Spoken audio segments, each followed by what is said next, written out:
while you filmed it, obviously during COVID. What was that like, bringing joy and comfort while you were in the middle of chaos? I'm thrilled that audiences have been responding so well to the film, and I think that is one of the reasons. I think it is a 2-hour escape from the trauma of the endless news cycle at the moment, and I think people were able to be reunited with a family of characters that they felt very close to, and I think that has brought a comfort and an escape to people, and I'm proud of that. What, though, is it like working as servants on this show when I feel like, especially with your character, you're very much part of the family and yet not? I feel like yours is a little more separate still. Yeah. It's coming. Yeah. But what's that like? Being family but not.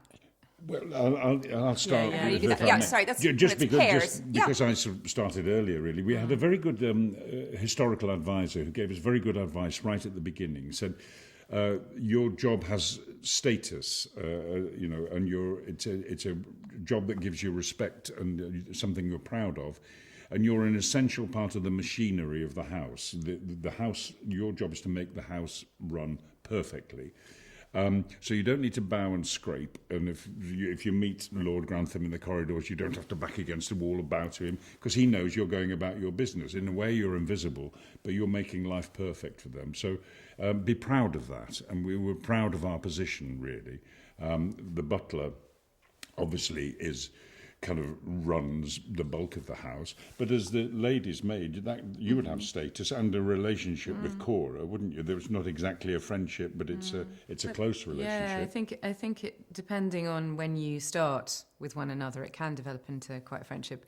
I would say on a different level. So in the way that we might have friendships with people who we don't necessarily see socially in our actual lives, but that we have quite intimate conversations, and I think there is that. But yeah, it's very easy to do, weirdly, when you put on the garb and when your character is doing, always busy. It's very easy to assume those roles. And I think for the upstairs, from what I could see, a lot of the time they just sit around and chat, don't they?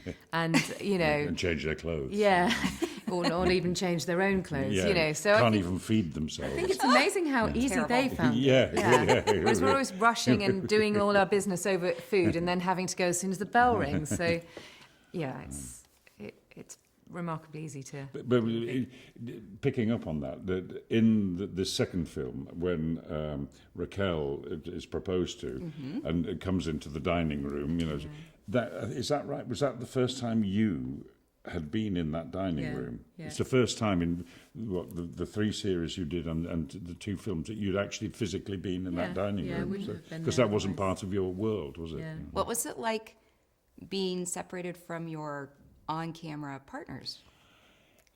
Was that a little odd, or was it fine? It was odd, because I went through this whole film, really, and only saw Mrs. Hughes, Phyllis Logan, on 2 or 3 days, really, in the whole film. And right at the beginning, when I was moaning and doing vegetables, and right at the end, when I was moaning again.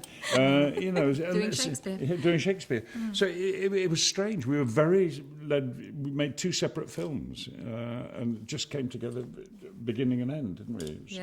It was quite fun watching the film then, because you went, oh, they had loads of fun, didn't they? We thought we lucked out going to the south of France, but then there was all this shenanigans going on with the film. I mean, obviously we'd read the script and we'd been at the read-through and heard it, but it actually really looked fun, didn't it? It was, it was great. And it was great to introduce Laura Haddock and Dominic West and people, Hugh Dancy in there, because they brought really fresh energy with them. So it was, What's it like directing grief?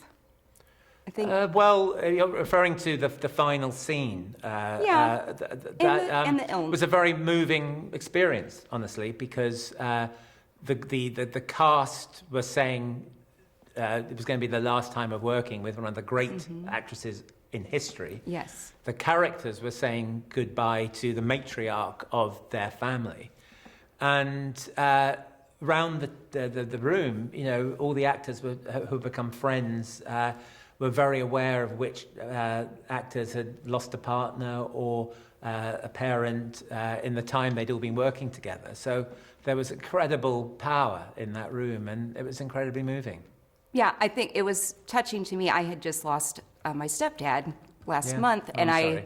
and so when I watched, it was very Yeah. moving to me Yeah. personally. Well, someone on the press tour in America made the point that because across the world we've lost so many people, particularly older people in the COVID period, many of whom weren't given the send-off they deserved because of various restrictions. That it was incredibly cathartic to see that big, wonderful funeral scene at the end, because it was representing all the people who'd been lost along the way who hadn't been given that privilege. Yeah, definitely. I mean, it was very moving to me. This wedding dress is out of control. I almost think people are going to start wanting to wear this style again. I hope so. It's so classic and yet so perfect to time. How did you come up with the ideas you stay so true, but yeah, like I said, this is something somebody would wear. Yes, and I think that's what I wanted to get across, is that, Lucy's really down to earth, and we wanted the whole wedding to feel really relaxed, and it was amongst friends. And so for her wedding dress, I wanted that same feeling, that she could be quite relaxed and gather up her skirts and have a proper dance. So there needed to be movement and for it to feel quite free. But it also came from a couple of images, like a Vogue, I think, illustration, and a Chanel dress from 1928, and they were the sort of two silhouette references in terms of the dropped waist and the sort of frothy tulle that came out in sort of lots of irregular layers, so that you got this soft asymmetric hem, which is really on point. And it kind of started from there, and then it's about gathering lots of material, so finding the silver embroidered tulle. That's a 100-year-old train that we found that had seen better days, so we were able to repurpose it. And the veil, which is a reproduction of an early 20th century hand embroidered veil. So it was a kind of piecing it together and then knowing that we'd found it when it all kind of came together perfectly. So yeah, lovely to design.